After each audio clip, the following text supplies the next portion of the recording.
Cristo tan solo pudo amarme, nada podrá de Él separarme, pues con su sangre me redimió. Ahora soy de Él, ahora soy de Cristo, mío también es Él.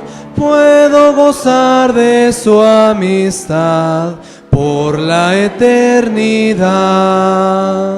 Antes vivía en el pecado, mi corazón de Dios alejado, mas mi vergüenza Él me quitó, ya pertenezco a Él. Ahora soy de Cristo, mío también es Él. Puedo gozar de su amistad por la eternidad. Mi ser rebosa de pleno gozo, Dios me liberta, dame reposo, pues con su sangre me redimió. Ahora soy de Él, ahora soy de Cristo, mío también es Él. Puedo gozar de su amistad por la eternidad.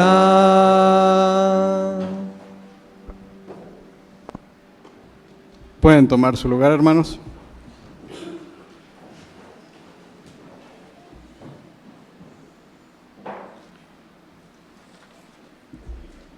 Y es momento que demos la bienvenida a aquellos que nos visitan por primera o segunda ocasión.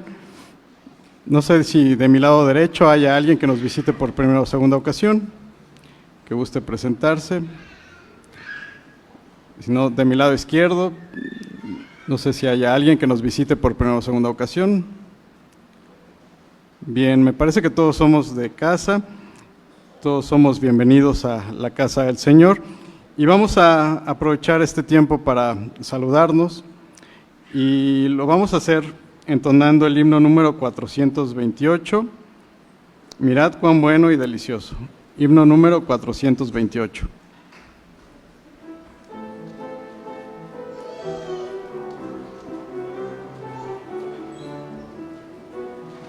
Mirad cuán bueno y delicioso es, oh, mirad cuán bueno y delicioso es, oh, mirad cuán bueno y delicioso es habitar los hermanos juntos. Mirad cuán bueno y delicioso es habitar los hermanos juntos. Mirad cuán bueno y delicioso es. Oh, mirad cuán bueno y delicioso es. Oh, mirad cuán bueno y delicioso es habitar los hermanos juntos. Mirad cuán bueno y delicioso es habitar los hermanos juntos.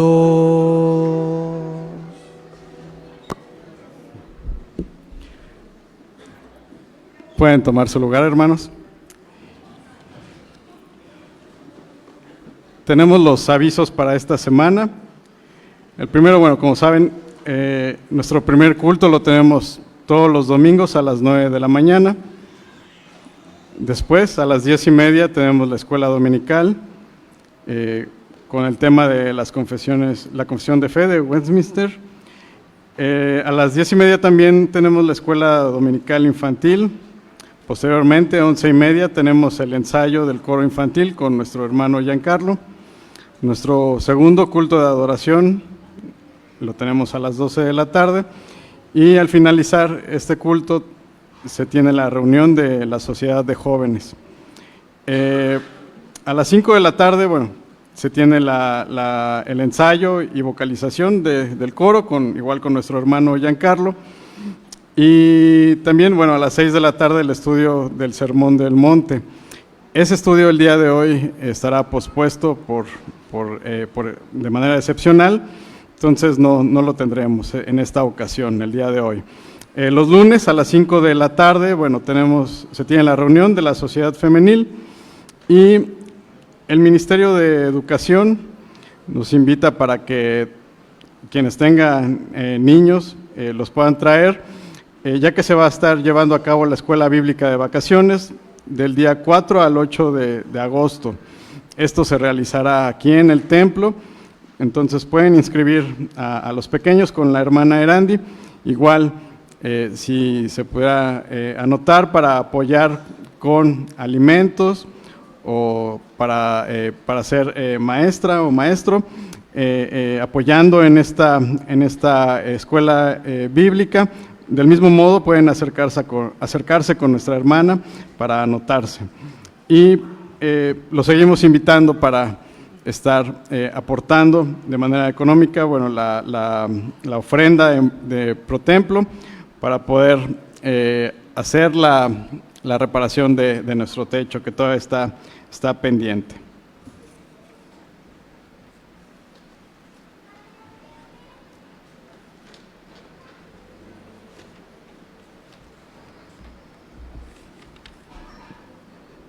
Hermanos, como parte del ofertorio, voy a dar lectura a lo que dice el Señor en su palabra en Proverbios capítulo 11, en los versículos 24 y 25.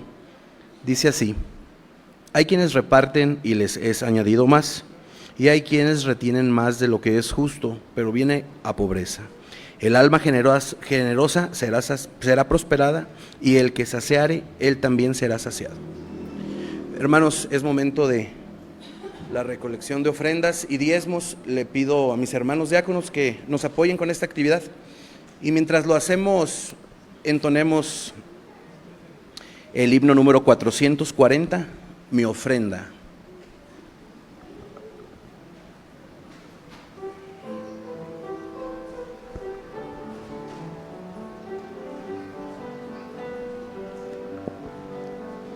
Tú hablaste y todo fue hecho, eres dueño del universo, y que podría ahora ofrecerte. Solo mi vida ya te pertenece, pues tu soplo me dio el aliento y me sustenta cada momento. ¿Qué es la ofrenda que pueda yo darte? Si tú por mí la vida entregaste, recibe la gratitud que expresa mi corazón. De lo que recibo de ti, yo te doy. Recibe la gratitud que expresa mi corazón. De lo que recibo de ti, te doy. De mis bienes solo una parte, tú me pides para entregarte, y de mi tiempo quiero ofrendarte para servirte, pues tú me amaste. Tú me quieres aún bendecir, pero yo debo dar más de mí, buscar primero tu reino, Señor, y entregar todo lo que soy. Recibe la gratitud que expresa a mi corazón. De lo que recibo de ti, yo te doy. Recibe la gratitud que expresa mi corazón. De lo que recibo de ti, te doy.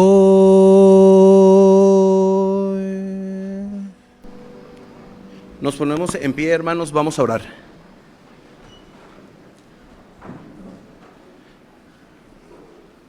Señor, gracias te damos nuevamente por que nos das la dicha, Señor, de regresarte un poco, Señor, de todo lo que tú nos das. Sabemos y entendemos, Señor, que todo lo que tenemos proviene de ti. Gracias, Padre, porque jamás nos dejas, siempre nos das sustento, Señor. Nos das lo que tú consideras y lo que necesitamos, Padre. Gracias, Señor, porque no nos falta nada. Padre, venimos a traerte estas ofrendas, recíbelas, límpialas, Padre, y que sean utilizadas para lo que tú tengas dispuesto, para el extendimiento de tu palabra, para el mantenimiento de tu casa. Dale sabiduría, Padre, a los hermanos que las han de administrar. Y como siempre, Señor, rogándote por las necesidades de los hermanos, porque puede haber hermanos que estén pasando por alguna situación, Señor. Fortalécenos, Padre, en esos momentos difíciles y danos esa paz y esa sabiduría que viene de ti, de saber que tú estás al cargo, Señor. Tú estás al frente, Señor, y tú provees a como tú has dispuesto. Gracias, Señor, por esto. Y también, Padre, te pido que los hermanos que pues por alguna forma u otra no han podido ofrendar, Señor, seas siempre con ellos. Gracias por esto, Padre. Te damos gracias por todo y te pedimos esto en el nombre de Cristo Jesús. Amén. Bien, hermanos, pueden tomar asiento.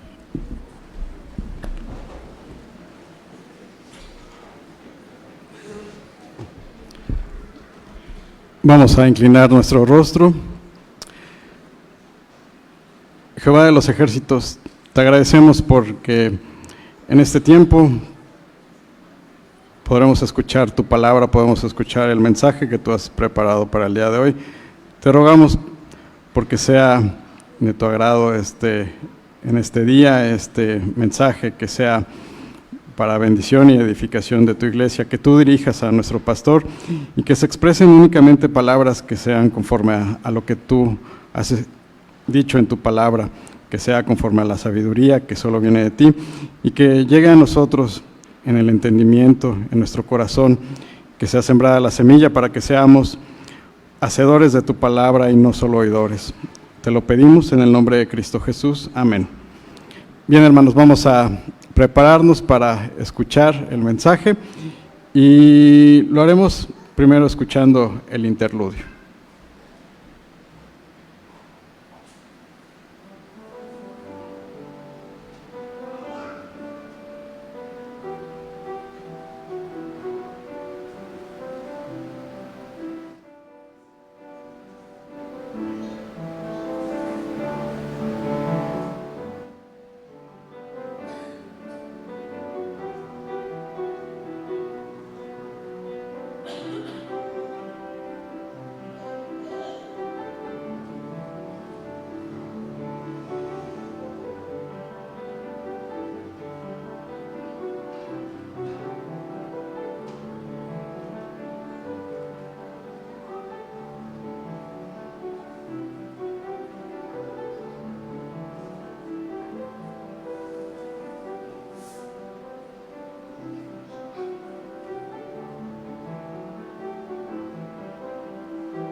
Abra su Biblia, por favor, en la carta del apóstol Pablo a los Filipenses en el capítulo número 1.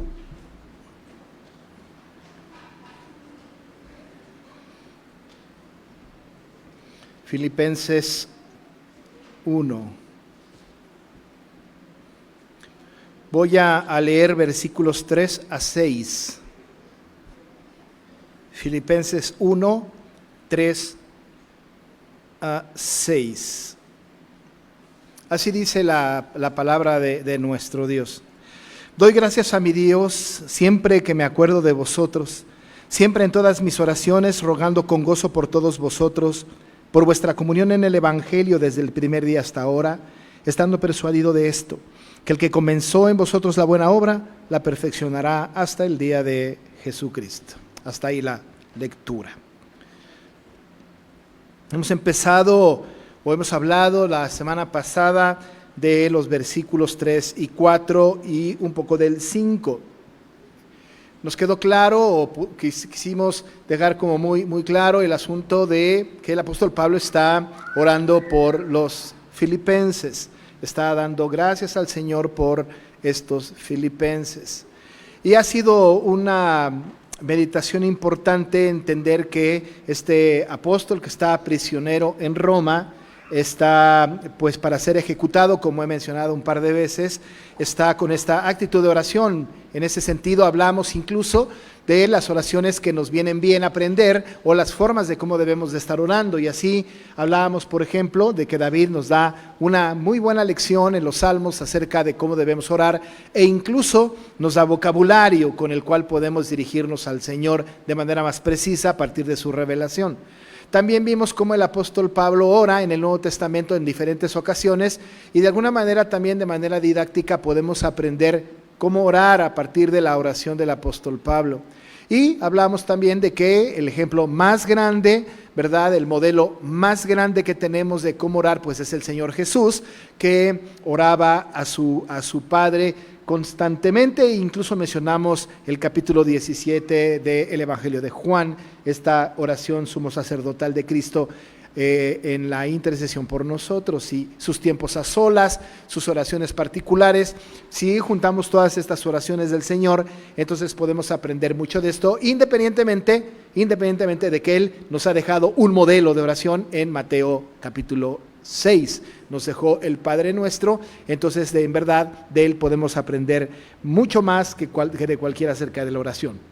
Pero estamos en el contexto del apóstol Pablo, que nos ha dado una orientación al respecto de la oración, y nos dice que está agradecido con Dios por esta iglesia. Le dice a los filipenses que da gracias a Dios siempre que se acuerda de estos filipenses. También comentábamos nosotros que es importante saber que nosotros somos lectores implícitos de esta carta, lectores implícitos, es decir, no está dirigida a nosotros directamente, pero ha preservado el Señor esta palabra a lo largo del tiempo, y así seguirá siendo hasta el fin del tiempo, para que todas las generaciones de santos en Cristo Jesús, como dice el texto, o siervos en Cristo Jesús, podamos hacer nuestra, ¿verdad?, esta carta, toda la instrucción de esta carta, y por supuesto toda la bendición que trae a su iglesia.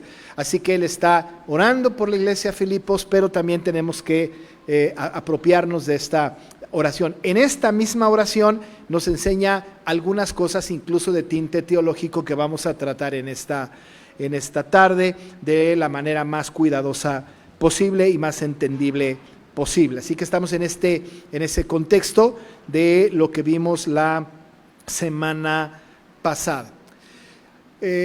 A partir de ahí, entonces tenemos el versículo 5 y el versículo 6, y tenemos que ser cuidadosos para poder entender algunas doctrinas que están en la Biblia y que les vamos a llamar ahora doctrinas deducidas. Hay algunas doctrinas explícitas, pero ahora llamaremos, ¿verdad?, algunas doctrinas deducidas. Cuando hablamos de las doctrinas deducidas, son doctrinas que no encontramos la palabra de la doctrina precisamente en la Biblia, es decir, que no está ahí, no la encontramos. Una doctrina deducida, y que es una doctrina principal, esencial en la fe cristiana, por ejemplo, es la Trinidad. esta es una doctrina deducida. ¿Por qué? Porque la palabra Trinidad no aparece en las Escrituras, no aparece, pero creemos en esta doctrina, amamos esta doctrina, pero es deducida, es decir, está deducida a partir del contexto de la teología bíblica, de toda la Biblia, y podemos nosotros sacar esta verdad a relucir preciosa, que es justamente esta doctrina deducida. Hay algunas doctrinas que son explícitas, por ejemplo, la santificación, la justificación, ¿verdad? Son doctrinas que son explícitas. La salvación por gracia es explícito. ¿Qué significa esto? Que sí podemos encontrarlo en la Biblia. La doctrina del pacto, por ejemplo, es explícito. Ahí está escrito. No tenemos ningún problema con eso. Sin embargo, ¿verdad? Existen algunas doctrinas deducidas a las que tenemos que ponerle atención y que son las más complicadas de poder explicar y, por supuesto, de encontrar. Dentro del concepto de las doctrinas deducidas, tenemos dos doctrinas que están implícitas en el versículo 5 y en el versículo 6 de este libro que acabamos de leer, del capítulo 1 de Filipenses. Estamos hablando de la doctrina de la perseverancia y de la preservación.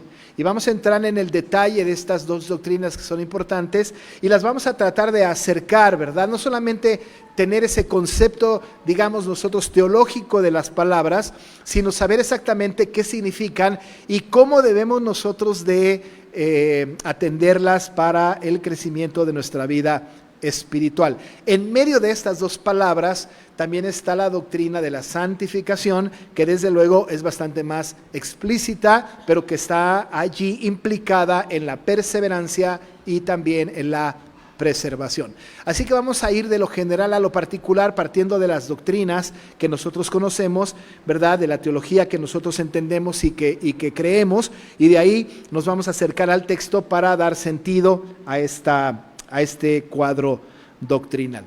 Nosotros sabemos, por ejemplo, y estamos hablando de la doctrina de la perseverancia y la preservación, que la palabra perseverancia, aun y cuando no está explícitamente dicha en la Biblia, ni en el idioma español y de alguna manera tampoco en el idioma original, sino es una deducción que está puesta para que nosotros podamos entenderla. Tenemos que recurrir entonces un poquito a la historia de nuestra fe y de nuestro cuadro confesional, de nuestro cuadro de teologías básicas y esenciales.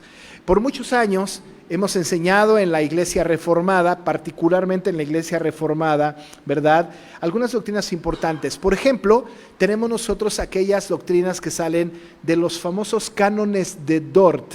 Alguno de ustedes seguramente no sabe esta expresión, cánones de Dort, pero a esto le podemos llamar las doctrinas de la gracia. Incluso, para decirlo de una manera más fácil, los 5 puntos del calvinismo, ¿no es cierto? Así que entonces tenemos nosotros estas doctrinas, ¿no? Por ahí algunos le dicen tulip, ¿verdad? Aunque tulip es un acrónimo en inglés de lo mismo, vamos a dejar a un lado el famoso tulip y nos concentramos en recordar estas doctrinas de la gracia o estos 5 puntos del calvinismo. ¿En qué consistían? Independientemente de que no vamos a tratar el tema histórico por el cual surgen estas doctrinas, ¿verdad? Sí tenemos que tener en mente que son doctrinas que tienen que ver con la salvación y que son centrales en la fe de la Iglesia Reformada, y por supuesto creemos que debe de ser central en la Iglesia de todos los tiempos. Cuando hablamos de estas doctrinas, tenemos que recordar que esta doctrina empieza, ¿verdad?, con el primer punto, que tiene que ver con la depravación total, ¿no? Es decir, es una doctrina que conocemos o que hemos estudiado, los que han estudiado los credos y las confesiones, o aquí en esta iglesia lo podremos entender. La depravación total: el hombre está completamente muerto, incapaz de reaccionar a estímulos espirituales por su condición de muerto, ¿verdad? Desde el Edén, en el pecado de Adán, por él, ¿verdad?, todos pecamos y fuimos destituidos de la gloria de Dios por el primer Adán. Entonces estamos muertos, necesitamos nacer de nuevo, ¿verdad? Pero estamos muertos. La doctrina de la depravación total dice, pues están muertos, no pueden acceder por voluntad propia a través de una voluntad en la regeneración. Es imposible porque están muertos. Luego estudiamos una doctrina que tiene que ver con lo que Dios hizo antes de que el mundo fuera. ¿Y qué es lo que hizo? Que el Señor eligió a aquellos que habrían de ser salvos, y que los eligió sin condición previa. Es decir, que Dios no vio como en una bola de cristal. Aquel va a creer también. Bueno, como ya vi que va a creer, lo escojo. No, eso es condicional. El Señor elige incondicionalmente, que significa que sin trabar condición alguna, por el puro afecto de su voluntad, como dice Pablo, Él elige para salvación a aquellos que habrán de ser salvos y que a la postre van a creer en Jesucristo, sí o sí. Esa es la segunda cosa de las doctrinas de la gracia. Pero luego entonces pensamos y cómo se aplica, ¿verdad?, esas doctrinas o cómo se hace realidad, y entonces viene el tercer punto, que es la expiación, que tiene que ver con el sacrificio del Cordero, y a la postre, en el Antiguo Testamento, como tipo de Cristo a la postre, Jesús como el Cordero de Dios que quita el pecado del mundo. Y cuando Cristo fue a la cruz, derrama su sangre, a esto le llamamos entonces expiación, ¿verdad? Y la pregunta es, entonces Cristo murió ¿por quiénes? ¿No? Decimos, bueno, murió por toda la humanidad, pero en realidad en la estructura que tenemos nosotros doctrinal decimos que la expiación es limitada, solamente murió por su pueblo, de tal forma que los únicos que van a venir a Cristo será su pueblo y por ellos muere Cristo. Pero después, ¿verdad? Entonces, ¿cómo se aplica eso a los creyentes, a los elegidos? Bueno, pues en el camino, ¿verdad? En el camino de la vida, el Señor va a poner su gracia, ¿verdad? Esa gracia maravillosa en el corazón de sus elegidos. Esa gracia que va a poner en mi corazón, en el suyo, a todos los que fuimos elegidos, no puede ser resistida. ¿Qué significa? Que nosotros, cuando el Señor pone su gracia en nuestro corazón, no podemos decir, no gracias, sino que vamos a abrir nuestro corazón porque la gracia es irresistible, recibimos el llamamiento de Dios que es eficaz y entonces oímos la voz de nuestro pastor y le seguimos, ¿no es cierto? Vamos tras él alegremente en la conversión, ¿no? Y vamos a Cristo. Pero ¿qué sucede? Una vez que llegamos a Cristo, ¿no? Ya por su gracia que nos fue puesta por los filipenses, por su comunión en el Evangelio.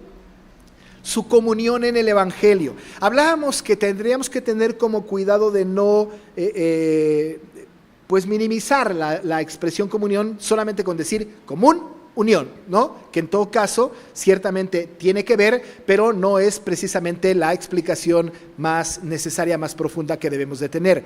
Común unión lo pueden tener también el Club de Leones, común unión lo puede tener también, ¿verdad?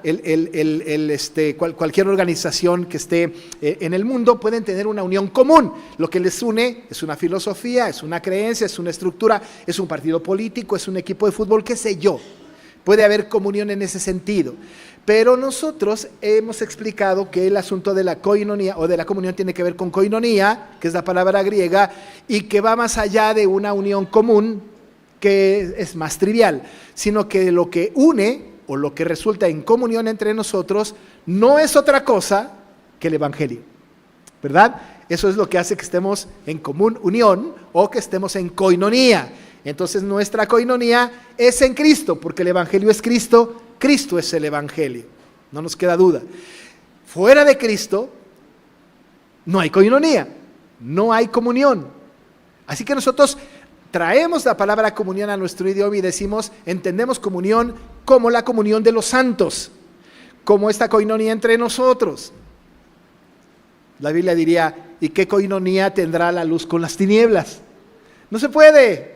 Porque la koinonía que tenemos entre nosotros es una koinonía en Cristo, es una comunión en el Evangelio. Pero cuando hablamos de esta comunión que tenemos entre nosotros, tenemos que entender que esta comunión es algo en lo que estamos trabajando día con día. Ustedes y yo nos reunimos cada 8 días. En algunas ocasiones con algunos nos vemos entre semana, qué sé yo, una visita, una llamada, algo así. Pero no nos enteramos de que lo que nos pasa unos a los otros y nos reunimos aquí los domingos y entonces estamos juntos. Llamemos a esto que estamos en comunión. Entonces estamos nosotros juntos.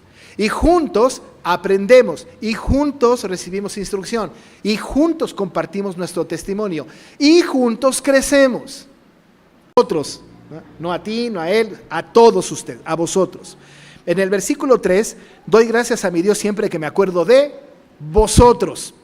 Está completamente claro. En el 4, siempre en todas mis oraciones rogando con gozo por todos vosotros, dice el apóstol en el versículo 6, estando persuadido de esto, que el que comenzó en el 8, porque Dios me es testigo de cómo os amo a todos vosotros.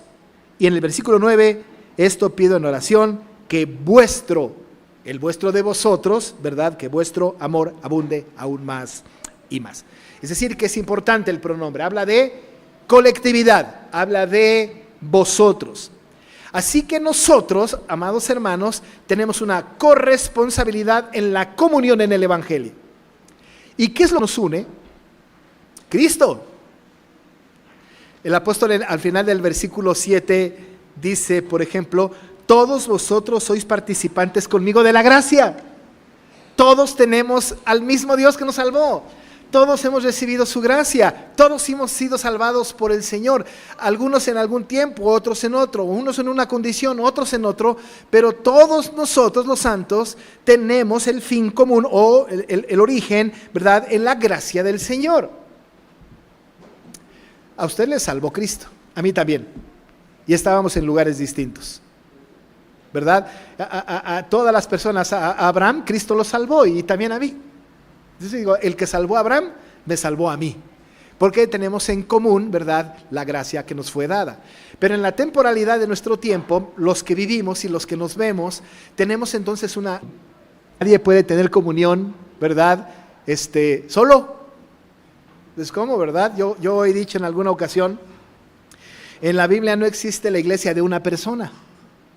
Yo conozco, ¿verdad?, personas que ahí perseveramos. A menos que se pierda en una isla desierta, entonces puedo creer que pueda hacerlo solo. Mientras que esto no suceda, me parece que la iglesia es absolutamente indispensable. Absolutamente. Porque es donde está la comunión de los santos, en donde podemos perseverar juntos, como cuerpo de Cristo. El énfasis en vosotros es sumamente importante y lo que dice el apóstol Pablo, que todos somos participantes con él de la gracia, esto lo debemos de creer absolutamente. Pero perseveramos, ¿no? Estamos ahí, pero solos, no necesitamos ayuda. No es necesario que tengamos alguna mano que nos sea echada. Podemos nosotros con nosotros mismos. Recuerde que cuando yo le aconsejo, usted me aconseja, no, estamos hablando de un imperfecto a otro imperfecto. No podemos nosotros de ninguna manera exigirnos perfección, ¿no es cierto? Es decir, no me pueden exigir a mí perfección, yo no les puedo exigir a ustedes perfección. Nos hablan acerca de que, oye, tú que eres cristiano, pues no que muy cristiano, pero por supuesto que soy cristiano y por supuesto que también me equivoco, por supuesto que también caigo. Claro que sí. Hay algunas personas que tienen este lenguaje y dicen, yo ya fui transformado por Cristo. Ahora, yo les quiero confesar algo, hermanos, yo todavía no soy transformado, porque la transformación final, este es el final de mi vida. Hasta el final. Hasta el final. Todavía no. Sigo en proceso. No soy producto terminado. ¿No le pueden exigir ustedes, hermanas, a sus esposos perfección? Esposos no les pueden exigir a sus esposos, esposas perfección. A sus hijos tampoco. Hijos no le pueden pedir perfección a los padres. No se puede. Todos estamos en el camino de la perfección. Estamos en el camino de la transformación total. Total. Pero perseveramos pacientemente, juntos, unos a otros. Pero tenemos ayuda. Tenemos a alguien que está con nosotros. Tenemos a alguien que nos da los recursos necesarios para perseverar. Alguien, ¿verdad?, que preserva. Y ahí está la doctrina preciosa, esta palabra preservación en el versículo 6. La preservación, según la doctrina que nosotros creemos, ¿verdad?, resalta la soberanía de Dios en la salvación y enfatiza la acción de Dios de tal manera que los creyentes, ¿verdad?, pueden confiar en su Salvador. La acción de Dios para con nosotros. Ya decía hace un momento, Él pone el querer como el hacer. Él es el que nos da la herramienta. Él es el que hace que perseveremos, porque Él nos preserva, Él cuida de nosotros, Él pone los recursos, Él nos da su palabra, Él nos dio su espíritu, el cual nos hace preservar. Y entramos en un proceso en el que nosotros como creyentes, salvos en Cristo, que estamos en el camino todavía, ¿no?, perseverando juntos, la buena obra, que es la gracia dada a los creyentes, la salvación, viene de parte de Dios y solamente de Él. Él la comenzó. Y el que comienza una obra, la termina. Y para terminarla, en medio la preserva, para poder terminarla. Así que nosotros sabemos que quien preservó, ¿verdad?, como dice la palabra, el que comenzó, la buena obra, ese fue Dios. Y si Él la comenzó, Él la va a continuar por toda la vida hasta que vayamos a la presencia del Señor. Preciosa, ¿no? Porque entonces sabemos que contamos con Él. Nunca te abandonaré de mi mano, no te dejaré ni te desampararé, dice el Señor. Va a dar los recursos necesarios para que nosotros sigamos caminando como creyentes, perseverando como creyentes en conjunto y en lo personal. El Señor va a preservar nuestras vidas porque comenzó en nosotros la buena obra. Él nos puso la salvación a nosotros y la comenzó, la empezó. Y por supuesto que nosotros tenemos que hacer algo, ¿no? Dice Pablo ahí en el capítulo número 2, ¿verdad?, que debemos de ocuparnos de nuestra salvación con temor y temblor. Porque Dios es el que produce en nosotros así el querer como el hacer por su buena voluntad. En esto estamos. En esto estamos. Debo de perseverar y debo de perseverar en conjunto con ustedes en la confianza de que el que comenzó en nosotros la buena obra la va a sostener providentemente, la va a sostener, va a proveer lo necesario para que sigamos creciendo y recibamos gracia sobre gracia. Pero si nosotros creemos que la preservación está en nuestro campo, que nosotros somos quienes ponemos los recursos, decidimos las estrategias sin tomarlo en cuenta Él, entonces no estamos perseverando bien. Pero Dios maravilloso, que comenzó la buena obra en nosotros, ¿verdad?, dice la Escritura, la terminará, la culminará, ¿verdad?, la perfeccionará hasta el día de Jesucristo. La va a perfeccionar. En el entretanto, seguimos imperfectos. Hay una doctrina también que está muy chistosa, porque es ya, pero todavía no. Así se llama. Ya, pero todavía no. ¿Qué significa? Ya soy salvo y entro en este proceso de santificación y persevero, pero todavía no en plenitud. Por lo menos a mí me falta la glorificación. Pero sigo aquí y sigo pecando. Sigo pecando. Ustedes también siguen pecando. Todos aquí seguimos. Pero estamos perseverando, nos alimentamos, buscamos a Dios, oramos juntos, nos exhortamos, nos animamos, perseveramos juntos. Pero todavía no hemos terminado el camino. Pero el Señor maravilloso va poniendo poco a poco, a través de su palabra, de su espíritu, sus herramientas santas, va preservando nuestras vidas, conservándolas hasta el día de Jesucristo. Entonces, hermanos, cuando lleguemos a la presencia de Dios, seremos perfectos. En el entretanto, tenemos una iglesia de imperfectos, pero que perseveramos juntos, luchamos juntos, confiando en la preservación preciosa de aquel que comenzó en nosotros la buena obra. Y en la confianza, ¿verdad?, que la perfeccionará hasta el día de Jesucristo. Hay que perseverar y hay que hacerlo juntos. Y no crea, no hay iglesias de una sola persona. La comunión de los santos es absolutamente indispensable. Oramos. Padre, que tu palabra nos alimente, que nos dirija y que nos exhorte.